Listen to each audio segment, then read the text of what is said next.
ஆணையமோ ஏதோ உத்தரவு கொடுத்தது. அதை எதிர்த்து தான் இந்த இதுக்கு மேல போனாங்க, மேனேஜ்மெண்ட் அத்தாரிட்டிக்கு, காவேரி வாட்டர் அவங்களும் நேற்று சொல்லிட்டாங்க. இப்ப எங்க போவாங்கன்னு தெரியல. கர்நாடகால நாட் ஓன்லி சிவகுமார், நான் சொல்றது ஏதோ சிவகுமார் இன்னைக்கு இருக்கிறார் முதலமைச்சரா, அது எவனா இருந்தாலும் ஷெட்டர்னு ஒரு ஆள் தான் பிஜேபியில. ஜெயலலிதா போய் ஒரு சொட்டு தண்ணி விட முடியாதுன்னு சொல்லி அமிச்சான்.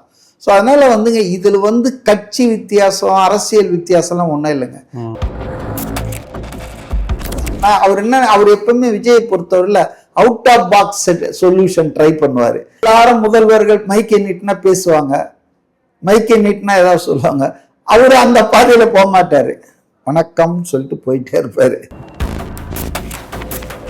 சர்வ கட்சி கூட்டத்தை போட்டவொன்னு சர்வ கட்சி தலைவர்கள் சொன்னவொன்னு திறந்துருவாங்களா? என்ன கூத்தடி போராட்டம், நீ போராடினாலும் இதெல்லாம் நம்ம பார்த்துருவோங்க. சர்வ கட்சி கூட்டம், அனைத்து கட்சி கூட்டம் எல்லாம் வெறும் பேச்சு, வெள்ளை வேட்டி. ஆனா திமுகவுக்கு என்ன பிரச்சனை, அந்த 3ஆம் தேதி அவர் அன்னைக்கு ஒரு ஆர்ப்பாட்டம் தஞ்சாவூர்ல. ஏன்னா இவங்களுக்கு தாங்கல, இவர் போய் ஏதாவது பேசி அது ஏதாவது அமைக்க சால்வ் ஆயிடுச்சுன்னா இவங்க இந்த காவேரி பிரச்சனை கன்னடமா தமிழ்நாடா இந்தியாவான் கதெல்லாம் ஓட்ட முடியாது இல்ல. காங்கிரஸ் கட்சிக்கு அங்க ஜெயிச்சாவனால 2.5 வருஷத்துல அங்க அசம்பிளி எலெக்ஷன் இருக்குது. அப்ப காங்கிரஸ் கட்சி ஆட்சிக்கு வரக்கூடிய வாய்ப்புள்ள மாநிலத்துல ஒண்ணு கர்நாடகா. எல்லாம் பாலிடிக்ஸ். தமிழ்நாட்டுல எவ்ரிதிங் இஸ் பாலிடிக்ஸ்.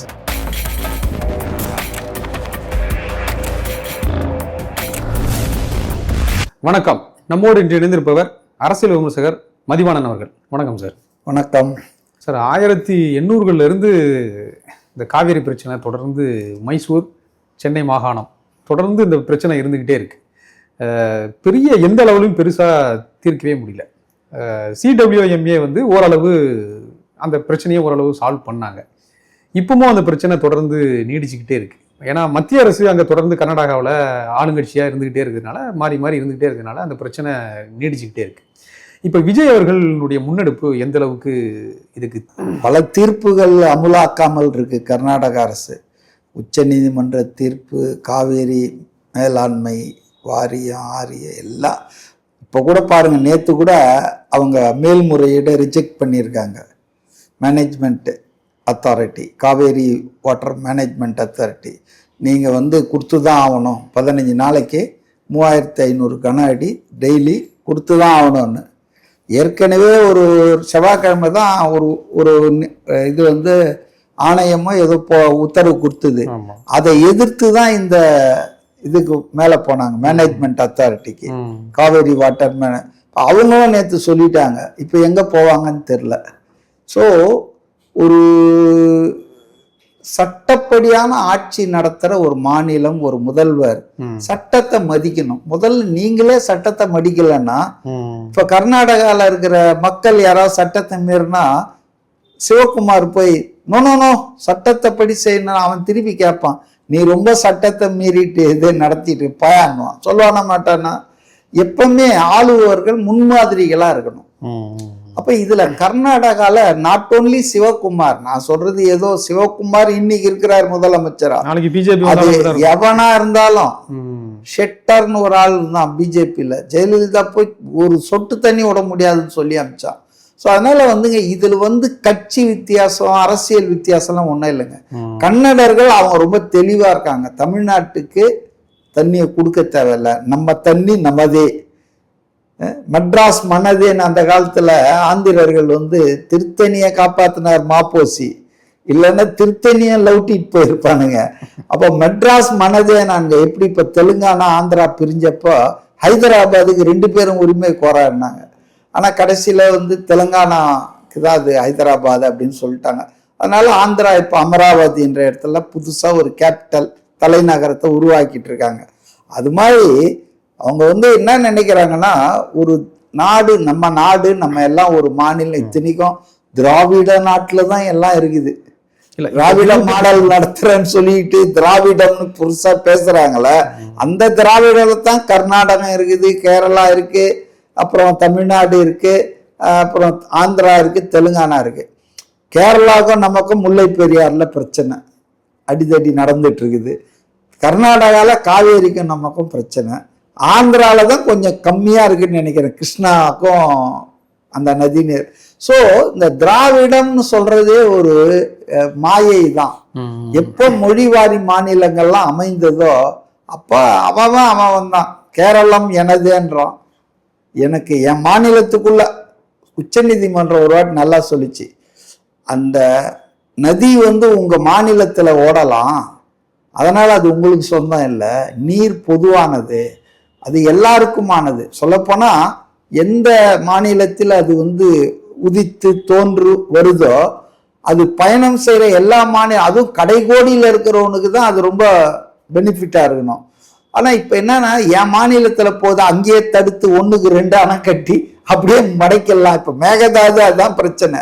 இல்ல இப்ப ஜூலை வரைக்குமே உங்களுக்கு 2 தடவை நீர் வந்திருக்கணும், இது வரைக்கும் வரல. ஆனா தமிழக வெற்றி கழகம் பேசல அப்படின்னு. ஜூன் 12 28 டிஎம்சியாவது நமக்கு வந்திருக்கணும்ன்றாங்கல்ல. ஆனா நீங்க எப்படி சொல்றீங்க, இன்னைக்கு ராஜ்யசபால மாநிலங்களவையில கர்நாடகா ஃபிகர்ஸ் கொடுத்துருக்காங்க, அவங்க கொடுக்க வேண்டியதை விட அதிகமா கொடுத்துருக்குறோம்னு அவங்க ஒரு கணக்கு காட்டுறாங்க. சரி, இதெல்லாம் விடுங்க. நான் என்ன சொல்றேன்னா, ஜூன் மாதம் 12ஆம் தேதி மேட்டூர் டேம் திறப்பாங்க எப்பவுமே.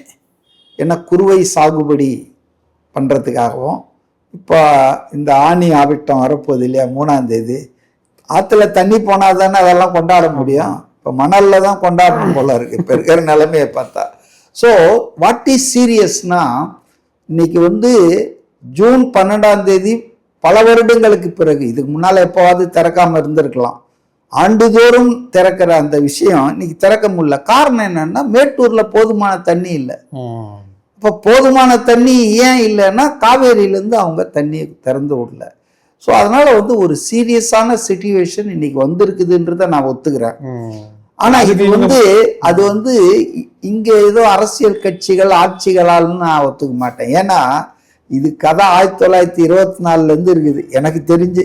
அப்ப அந்த காவேரி நீர் பங்கீட்டு உடன்பாட்டை 50 வருஷம்னா 74ல அது முடிஞ்சுது.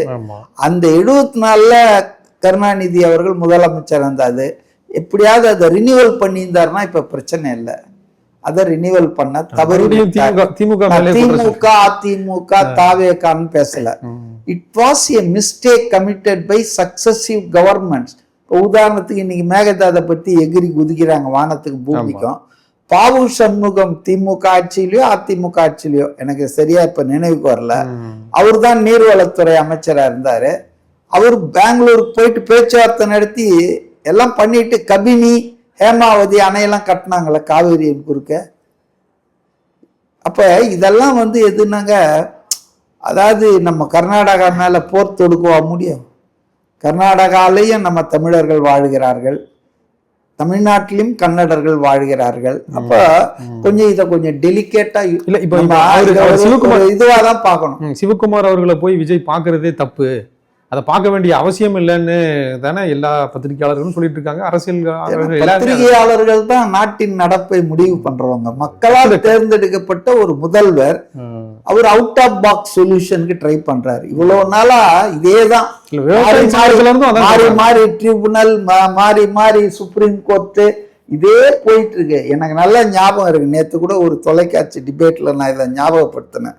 சுப்ரீம் கோர்ட் ஜட்ஜஸே சொன்னாங்க ஒரு கட்டத்துல கடுப்பாயி, ஏன் இப்படி மாறி மாறி அடிச்சுக்கிட்டு இருக்கீங்க, பக்கத்து மாநிலம் 2 முதல்வர்கள் சந்தித்து இதை ஒழுங்கா பேசக்கூடாதா, இதை சார்ட் அவுட் பண்ண முடியாதா, எது கேட்டாலும் இங்க வந்துடுறீங்க அப்படின்னு சொல்லி உச்ச நீதிமன்ற நீதிபதிகளே சஜஷன் பண்ணதுதான் 2 மாநில முதல்வர்கள் சந்தித்து பேசணும்ன்றது. அது ஒன்றும் பஞ்சமா பாதகம் இல்லை, அது ஒன்றும் தப்பான விஷயம் இல்லை. So Vijay is trying that. நான் அவர் எப்பவுமே விஜயை பொறுத்தவரையில out of box solution try பண்ணுவாரு. எல்லாரும் பண்ணாம விட்ட விஷயங்களை எடுப்பாரு. அவங்க எல்லாரும் போற பாதையிலே இப்ப எல்லாரும் முதல்வர்கள் மைக்கை நீட்டினா பேசுவாங்க, மைக்கை நீட்டினா ஏதாவது சொல்லுவாங்க.